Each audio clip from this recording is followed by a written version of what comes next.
Sir, Bharat Iran America యుద్ధ దుష్ఫలితాలను అధిగమించి తన వృద్ధి పదాన్ని కొనసాగించాలంటే ఏం చేయాలి? భారత్ చేస్తున్న చర్యలు ఇప్పటివరకు చేస్తున్నవి సరిపోతాయి?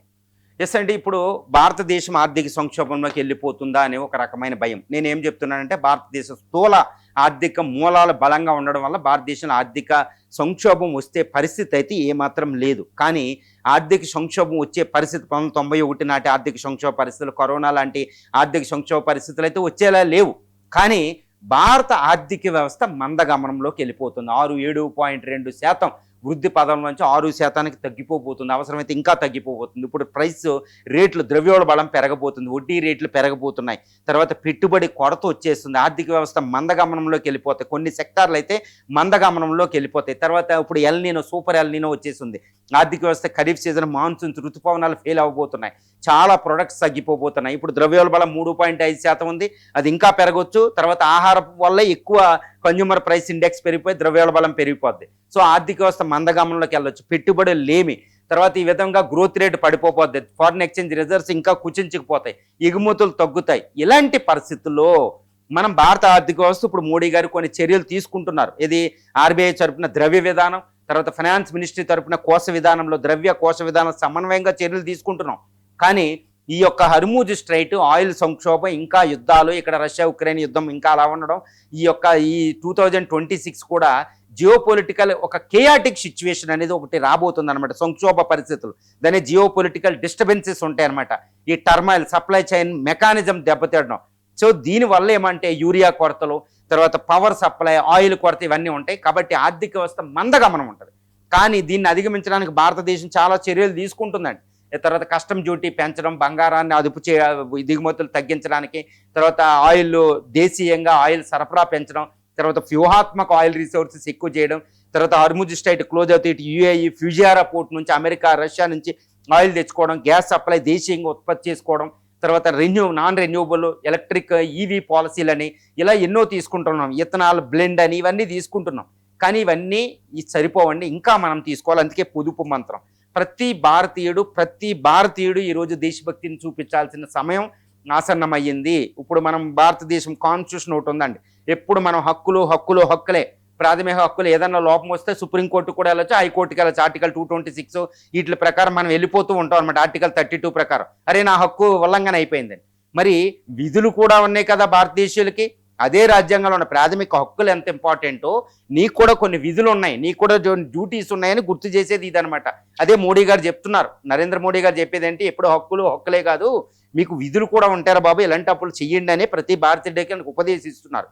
కానీ ఇక్కడ గవర్నమెంట్లే కాదు, స్టేట్ గవర్నమెంట్, సెంట్రల్ గవర్నమెంట్ కాదు, ప్రతి భారతీయుడు కూడా చేయాలి. ఇప్పుడు ఎన్ఆర్ఐ చూడండి, $140 బిలియన్ రెమిటెన్సెస్ పంపారు. వాళ్ళు మనల్ని కాపాడుతున్నారు, దేశాన్ని ఎంతో కాపాడుతున్నారు. ఈ విధంగా ఇక్కడ ప్రతి భారతీయుడు నీటి బొట్టు నుండి, పెట్రోల్ బొట్టు నుండి అన్నిటినీ కూడా పొదుపు చేసుకోవాలి. వీలైనంత వరకు అనవసరమైన యాడ్ చేయండి. ఫారిన్ కంట్రీలో మ్యారేజ్లు కాదు, లగ్జరియస్ పీపుల్. ఇప్పటికీ వాళ్ళు 1% ఆఫ్ ది పాపులేషన్ 40% సంపద పంచుకుంటున్నారు. వాళ్ళు ఇష్టం వచ్చినట్టు ఖర్చులు పెట్టడం కాదు, అదేదో పెట్టేది ఇండియాలో పెట్టుకోండి. ఇప్పుడు అదాని ఏకంగా వెళ్ళి లండన్లో పెట్టుబడి పెడుతున్నారు, ఆయన అమెరికాలో పెట్టుబడులు పెడుతున్నారు, ఆయన నోటీస్కి భయపడి. ఆ పెట్టుబడులు ఇండియాలో పెట్టుబడులదారు ఇండియాలో పెట్టుబడులు పెట్టండి, ఇండియాలో మ్యారేజ్లు చేసుకోండి, ఇండియా స్వదేశీ వస్తువులు కొనండి.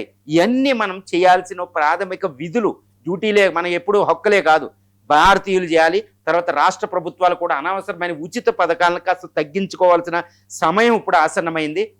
ఎందుకంటే ప్రతి రాష్ట్రం అనవసరంగా పాలిటిక్స్ చేస్తున్నారు. ఉచితాల వల్లే ఎక్కువ ఆర్థిక మిస్మేనేజ్మెంట్ అవుతుంది.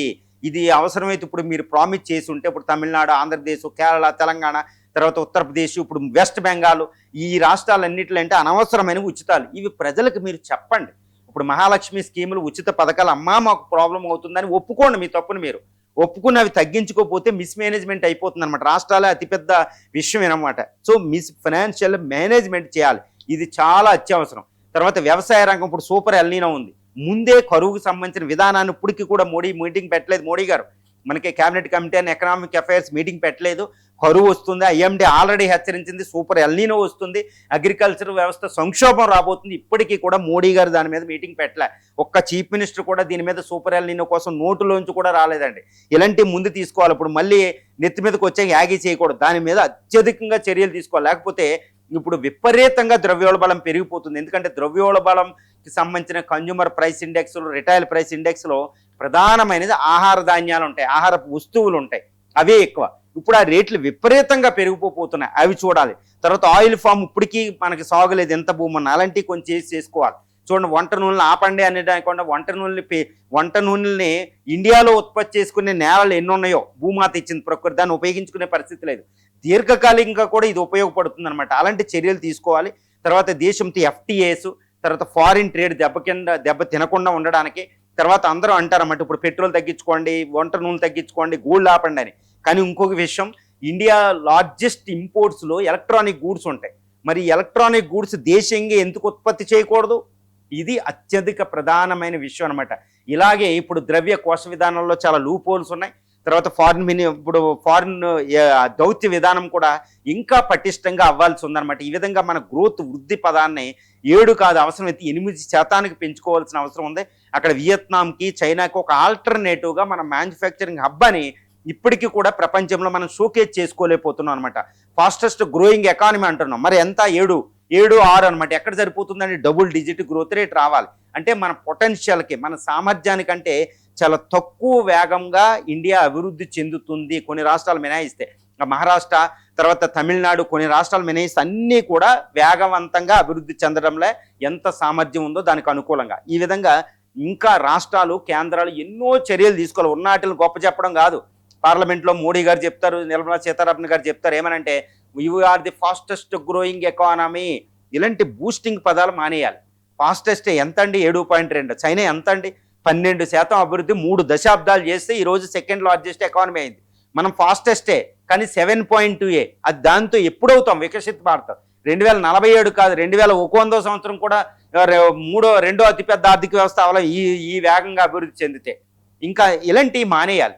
ప్రాక్టికల్గా ప్రయోగాత్మకంగా మాట్లాడడం, ప్రజలతో మాట్లాడడం నేర్చుకుంటే భారత ఆర్థిక వ్యవస్థ దీన్ని ఎలాంటి ఆర్థిక సంక్షోభం తప్పించుకోవడం పెద్ద కష్టమేం కాదు. కానీ వృద్ధి పదాన్ని మెయింటైన్ చేయాలి. అది డబుల్ డిజిట్ గ్రోత్ రేటు. అంటే అందరూ ఆపదలో ఉన్నారు, నేను ఆపదలో ఉన్నట్టు చెప్పకూడదండి. అది జస్టిఫికేషన్ కాదు నాయకుల నుంచి. అందరూ ఆపదలో ఉన్నా నేను ప్రపంచంలో అత్యధికంగా వేగంగా అభివృద్ధి చెందినని చెప్పాలి. ఎప్పుడు కూడా ఒక క్రైసిస్లోంచి, ఒక యుద్ధాల్లోంచి తర్వాత గ్రేట్ నేషన్ కానీ, గ్రేట్ వ్యక్తి కానీ పుడుతూ ఉంటారు. మనం సంస్కృతిలో చూస్తూ ఉంటాం, చరిత్రలోంచి కూడా. ఒక యుద్ధంలోంచి, ఒక సంక్షోభం నుంచి కొత్త వాళ్ళు వస్తారు. 2వ ప్రపంచ యుద్ధ సంక్షోభం నుంచి పుట్టింది అమెరికా, సూపర్ పవర్ పుట్టింది. మరి మనం ఎందుకు అవ్వకూడదు? ప్రపంచం అంతా సంక్షోభం ఉంటే, ప్రపంచంలో 1/5 ఆఫ్ ది హ్యూమన్ కైండ్ ఉండి, లేబర్ ఫోర్స్ ఇక్కడే ఉండి, నేచురల్ రీసోర్సెస్ ఉండి, కార్మిక శక్తి ఉండి, దీన్ని ఎందుకు ఉపయోగించుకోకూడదు? కాబట్టి ఆర్థిక విధానం, దౌత్య విధానం, ఫారిన్ పాలసీని కూడా ఆర్థిక విధానానికి అనుకూలంగా ఫారిన్ పాలసీని మార్చాలి. ప్రపంచీకరణలో దౌత్య విధానానికి విలువ కాదండి, ఆర్థిక ప్రయోజనాలకు విలువ ఉండాలి. ఆర్థిక ప్రయోజనాలను రక్షించేదే ఫారిన్ పాలసీ అయిపోయింది అనమాట ఇప్పుడు, ఇది ప్రపంచీకరణ యుగంలో.